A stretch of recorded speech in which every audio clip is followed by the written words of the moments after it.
ಮುಸಲ್ಮಾನ್ ಹುಡುಗಿ ಇರ್ತಾರಲ್ಲ, ಮುಸಲ್ಮಾನ್ ಗಂಡಸರಿಗಿಂತ ಡೇಂಜರ್. ನಮ್ಮ ಹೆಣ್ಮಕ್ಳಿಗೆ ಹೇಳ್ಕೊಡಿ, ಮನೆಗೆ ಹೋದ ನಂತರ ಹೇಳಿ, ನೀನ್ ಅಕಸ್ಮಾತ್ ಮುಸ್ಲಿಂ ಹುಡುಗನ ಫ್ರೆಂಡ್ಶಿಪ್ ಮಾಡಿದ್ರಾದ್ರೂ ಒಂದು ಕ್ಷಣ ಓಕೆ ಏನೋ, ಹೆಣ್ಮಗಳು ಫ್ರೆಂಡ್ಶಿಪ್ ಮಾಡ್ಲೇಬೇಡ, ಬಹಳ ಡೇಂಜರ್. ಯಾಕೆಂದ್ರೆ ಅವಳು ಮನೆಗೆ ಕರ್ಕೊಂಡು ಹೋಗ್ತಾಳೆ ನಮ್ಮ ಹೆಣ್ಮಗುನ. ಒಂದು ಸಲ ಕರೆದಾಗ ನಮ್ಮ ಹುಡುಗಿ ಬರಲ್ಲ ಅಂತ ಹೇಳ್ಬೋದು, ಎರಡನೇ ಸಲ ಕರೆದಾಗ ಬರಲ್ಲ ಅಂತ ಹೇಳ್ಬೋದು, 20 ಸಲ ಪದೇ ಪದೇ ಕರೆದಾಗ 21ನೇ ಸಲ ಹಾಳಾಗಿ ಹೋಗ್ಲಿ ಅಂತ ಅವಳು ಮನೆಗೆ ನಮ್ಮ ಹೆಣ್ಣು ಮಗಳು ಹೋಗಿದ್ದರ ಪ್ರತಿಫಲಕ್ಕೆ ಅವಳು ಏನ್ ಮಾಡ್ತಾಳೆ ಗೊತ್ತಾ? ಕುಡಿಯುವ ನೀರಿಗೆ ಒಂದೇನಾದ್ರೂ ಸಣ್ಣ ಮತ್ತು ಬರುವಂತ ಅಂಶವನ್ನ ಹಾಕಿಸಿಕೊಟ್ಟು ತನ್ನ ಅಣ್ಣ ತಮ್ಮಂದಿರಂತಿರುವಂತಹ ರಾಕ್ಷಸರ ಕೈಲಿ ನಮ್ಮ ಹೆಣ್ಮಗಳನ್ನ ಬಿಟ್ಟು ಅದರ ವಿಡಿಯೋನ ಕಳಿಸಿದ್ರೆ ಈ ಹೆಣ್ಮಕ್ಳ ಕಥನೆ ಮುಗಿದೋಯ್ತ್ರಿ. ಇನ್ ಲೈಫ್ ಇಲ್ಲ ರೀ ಅವ್ರಿಗೆ. ಆ ಲೈಫ್ ಮುಗಿದೋಯ್ತು. ಅವ್ರ ಕಥೆ ಹೆಂಗಾಗ್ಬಿಡುತ್ತೆ ಅಂದ್ರೆ ನಮ್ಗೆ ಆಚೆ ಬರ್ಲಿಕ್ಕೆ ಸಾಧ್ಯವಾಗದೇ ಇರುವಂತ ಸ್ಥಿತಿ. ಕೇರಳ ಸ್ಟೋರಿ ಪಾರ್ಟ್ 1 ಬಂತು, ಪಾರ್ಟ್ 2 ಬಂತು, ಪಾರ್ಟ್ 100 ಬಂದ್ರು ಕೂಡ. ನಮಸ್ಕಾರ ಪ್ರೀತಿಯ ಸ್ನೇಹಿತರೆ, ನಾನು KJ ಹಳ್ಳಿ ಸುರೇಶ್. ಒಂದು ಪ್ರಜ್ಞಾವಂತ ಮಾಧ್ಯಮವಾಗಿ ಕೆಲವೊಂದು ವಿಚಾರಗಳನ್ನು ನಾವು ಮಾತಾಡಲೇಬೇಕಾಗತ್ತೆ. ಕೆಲವರ ಬಗ್ಗೆ ಅನಗತ್ಯವಾಗಿ ಮಾತಾಡೋದು, ಅವ್ರಿಗೆ ಪ್ರಚಾರ ಕೊಡೋದು ನಮಗೂ ಇಷ್ಟ ಇಲ್ಲ. ಆದರೆ ಇವರು ದ್ವೇಷವನ್ನೇ ಹರಡೋದು, ಒಂದು ಧರ್ಮದ ವಿರುದ್ಧ ದ್ವೇಷ ಕಾರೋದು ಕಂಟಿನ್ಯೂಸ್ ಆದಾಗ ಆಮೇಲೆ ಜನರು ಇದನ್ನೇ ಸತ್ಯ ಅಂತ ಅಂದ್ಕೊಳ್ಳುವ ಸಾಧ್ಯತೆಗಳು ಹೆಚ್ಚಾಗಿರ್ತವೆ. ಹಾಗಾಗಿ ನಾವು ಇವರ ಸುಳ್ಳಿನ ಪುರಾಣಗಳನ್ನು, ಪುಂಗ್ಲಿಗಳನ್ನು ನಮ್ಮ ಸತ್ಯದ ಮಾತುಗಳ ಮೂಲಕ ಹೊಡೆದಾಕೋ ಕೆಲಸವನ್ನು, ಭೇದಿಸುವ ಕೆಲಸವನ್ನು ನಾವು ಮಾಡಬೇಕಾಗುತ್ತೆ. ಸ್ನೇಹಿತರೆ, ಈ ಚಕ್ರವರ್ತಿ ಸೂಲಿಬೆಲೆ ಅನ್ನುವಂಥ ಈ ಭಾಷಣಕಾರರಿದಾರಲ್ಲ, ಇಂಥ ಭಾಷಣಕಾರರು ನಿಜಕ್ಕೂ ಈ ನಾಡಿಗೆ ಕಂಟಕ ಅನ್ಸುತ್ತೆ. ಯಾಕೆಂದರೆ ಇವರು ನಾಡಿನ ಪ್ರಜ್ಞೆಯನ್ನು, ನಾಡಿನ ಸಮಸ್ಯೆ ಬಗ್ಗೆ ಧ್ವನಿಸುವ, ತಲ್ಲಣಿಸುವ ಕೆಲಸವನ್ನು, ಆಮೇಲೆ ನಾಡು ನುಡಿಗೆ ಏನಾದರೂ ತೊಂದರೆ ಆದರೆ ಅದ್ರ ಬಗ್ಗೆ ಕೈ ಜೋಡಿಸೋ ಕೆಲಸವನ್ನು ಇವರು ಯಾವತ್ತೂ ಮಾಡಿಲ್ಲ. ಬರೀ ಇವ್ರದ್ದು ಕೆಲಸ ಏನು ಅಂದರೆ ದ್ವೇಷವನ್ನು ಹರಡೋದು, ಜಾತಿಗಳ ನಡುವೆ, ಧರ್ಮಗಳ ನಡುವೆ ಅಸಹನೆಯನ್ನು, ಮತ್ತಷ್ಟು ವಿಷಬೀಜವನ್ನು ಬಿತ್ತೋ ಕೆಲಸವನ್ನು ಮಾಡ್ತಾರೆ. ಇದನ್ನು ಸೋಷಿಯಲ್ ಮೀಡಿಯಾದಲ್ಲಿ ನೋಡುವಂಥ ಯುವಕರು, ಜನರು ಇವರು ಹೇಳೋ ಪುಂಗ್ಲಿಗಳನ್ನೇ ಸತ್ಯ ಅಂತ ಅಂದ್ಕೊಂಡ್ಬಿಡ್ತಾರೆ. ಅದಾಗಬಾರ್ದು.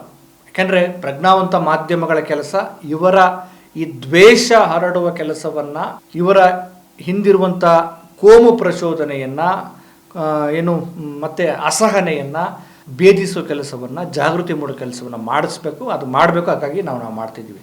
ಈ ಚಕ್ರವರ್ತಿ ಸೂಲಿಬೆಲೆ ಹೇಳ್ತಾರೆ, ಧಾರವಾಡದ ಶಹರಾದ ಸುಭಾಷ್ ರಸ್ತೆಯಲ್ಲಿ ನಡೆದಂಥ ಒಂದು ಕಾರ್ಯಕ್ರಮದಲ್ಲಿ ಈ ಮನುಷ್ಯ ಹೇಳ್ತಾನೆ, ಹಿಂದೂ ಯುವತಿಯರು ಮುಸ್ಲಿಂ ಯುವಕರ ಸ್ನೇಹ ಮಾಡಿದ್ರೂ ಪರವಾಗಿಲ್ಲ, ಆದರೆ ಮುಸ್ಲಿಂ ಹೆಣ್ಣು ಮಕ್ಕಳ ಯುವತಿಯರ ಸ್ನೇಹವನ್ನು ಮಾಡಬೇಡಿ. ಮಾಡಿದ್ರೆ ಅವರು ನಿಮ್ಮನ್ನು ಪದೇ ಪದೇ ತಮ್ಮ ಮನೆಗೆ ಕರೀತಾರೆ. ಒಂದು 20 ಸಲ ಕರೀತಾರೆ, 21 ಸಲ ಬೇಕಾದ್ರೂ ಕರೀತಾರೆ. ಆಮೇಲೆ ಅವರು ಅವ್ರ ಮನೆಗೆ ಕರೆಸ್ಕೊಂಡು ನಿಮ್ಮನ್ನು ಒಂದು ರೀತಿ ಟ್ರ್ಯಾಪ್ಗೊಳಗಾಗುವಂತೆ ಮಾಡಿಬಿಡ್ತಾರೆ. ನಿಮ್ಮನ್ನು ಕೆಟ್ಟದಾಗಿ ಬಳಕೆ ಮಾಡ್ಕೊಳ್ತಾರೆ ಅನ್ನೋ ಅರ್ಥದಲ್ಲಿ ಈ ಮನುಷ್ಯ ಹೇಳ್ತಿದ್ದಾನೆ. ಇವ್ರಿಗೆ ಸಮಾಜದಲ್ಲಿ ಶಾಂತಿ, ಸುವ್ಯವಸ್ಥೆ, ಸೌಹಾರ್ದತೆ ಆಗೋದು ಬೇಕಿದೆಯಾ? ಒಂದು ನಾಡು ನೆಮ್ಮದಿಯಾಗಿ ಇರಬೇಕು ಅನ್ನೋದು ಇವ್ರಿಗೆ ಇಷ್ಟ ಇಲ್ವಾ? ಇಷ್ಟು ದಿನ ಬರೇ ಸುಳ್ಳಿನ ಪುಂಗ್ಲಿಗಳು, ದ್ವೇಷದ ಪುಂಗ್ಲಿಗಳು. ಆ ಚಿನ್ನದ ರಸ್ತೆ ಕತೆ ನಮ್ಮ ಜನಕ್ಕೆ ಕೇಳಿ ಕೇಳಿ ಕೇಳಿ ಕೇಳಿ ಸಾಕಾಗಿ ಟ್ರಾಲ್ ಮಾಡಿಬಿಟ್ರು. ಕೊನೆಗೆ ಟ್ರಾಲ್ ಚಿನ್ನದ ರಸ್ತೆ ವಿಚಾರ ಎಷ್ಟು ಸಾಧ್ಯವಷ್ಟು ಟ್ರೋಲ್ ಮಾಡಿಬಿಟ್ಟು ಜನ ಒಂದು ರೀತಿ ನಗೆಪಾಟ್ಲಿಗೆ ಈಡಾದ್ರು. ಆ ನಂತರ ಇವ್ರ ಮಾತು ಮತ್ತೆ ಎಷ್ಟೊಂದು ವಿಚಾರಗಳು ಇವ್ರು ಮಾತಾಡಿರೋದು. ಚಿನ್ನದ ರಸ್ತೆ ಅಷ್ಟೇ ಕಥೆ ಅಲ್ಲ, ಮೋದಿಯವ್ರ ಬಗ್ಗೆ ಅದೇನೋ ಬುಲೆಟ್ ಟ್ರೈನು, ಬೆಳಗ್ಗೆ ಎದ್ದ, ಸಂಜೆ ಹೋದ, ಮತ್ತೆ ಬಂದ. ಬುಲೆಟ್ ಟ್ರೈನ್ ಅಂದ್ರೆ ಏನು ಗೊತ್ತೇನು? ಗಂಟೆಗೆ 200 ಕಿಲೋಮೀಟರ್ ಸ್ಪೀಡಲ್ಲಿ ಹೋಗುವಂತದ್ದು. ಮಂಗಳೂರಿನಿಂದ ಬೆಂಗಳೂರಿಗೆ ಒಂದು ಟ್ರೈನ್ ಬಿಟ್ಟಿದ್ದಾರೆ, ಅದು 7 ಗಂಟೆಗೆ ಹೊರಡುತ್ತೆ. ಮಾರನೇ ದಿನ ಬೆಳಗ್ಗೆ 9 ಗಂಟೆಗೆ ಬೆಂಗಳೂರು ಮುಟ್ಟಿದ್ರೆ ನಮ್ ಪುಣ್ಯ. 14 ಗಂಟೆಗಳ ಪ್ರಯಾಣ. ಬಸ್ನಲ್ಲೇ 7 ಗಂಟೆಗೆ ಪ್ರಯಾಣ ಮುಗಿಯುತ್ತೆ, ಟ್ರೈನ್ ನಲ್ಲಿ 14 ಗಂಟೆ. ಯೋಚನೆ ಮಾಡಿ, ಅದ್ರ ಬದಲು ಒಂದು ಬುಲೆಟ್ ಟ್ರೈನ್ ಮಂಗಳೂರಿನಿಂದ ಬೆಂಗಳೂರಿಗೆ ಹೋಗುತ್ತೆ ಅಂತ ಇಟ್ಕೊಳ್ಳಿ, ಹೆಂಗಿರುತ್ತೆ?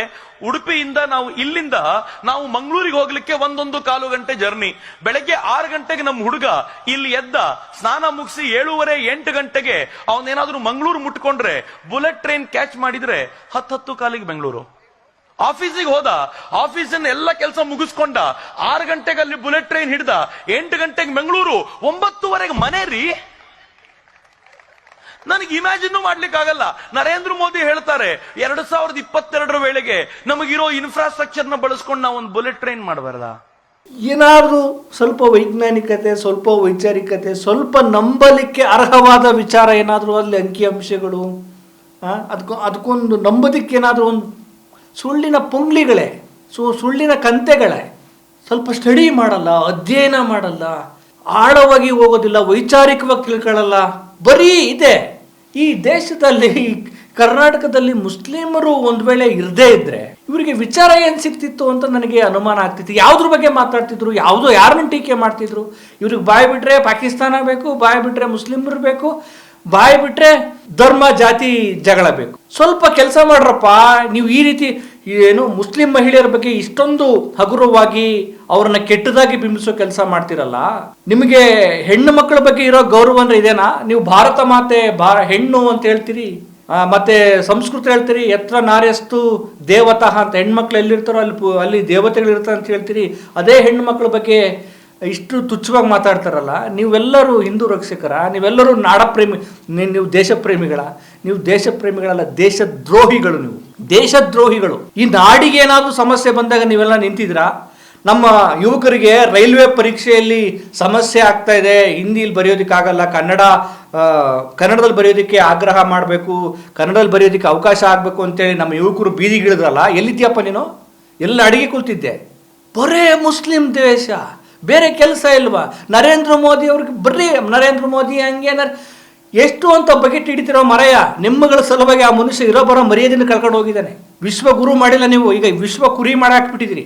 ಒಂದು ನಿಮ್ಮಗಳ ಸಲುವಾಗಿ ನಿಮ್ಮಂಥ ಪ್ರಕಾಂಡ ಪಂಡಿತರ ಸಹವಾಸ, ಇನ್ನೊಂದು ವಿವೇಕ ಇಲ್ಲದೆ ಇರುವಂಥದ್ದು, ಮತ್ತೆ ಈ ದೇಶದ ಜನರ ಬಗ್ಗೆ, ಎಲ್ಲ ಜನರ ಬಗ್ಗೆ ಪ್ರೀತಿ ಇಲ್ದಿದ್ದ ಮೇಲೆ ಇನ್ನೇನಾಗಕ್ಕಾಗುತ್ತೆ? ವಿಶ್ವಗುರು ಆಗಕ್ಕೆ ಸಾಧ್ಯನಾ? ಅದಿರಲಿ.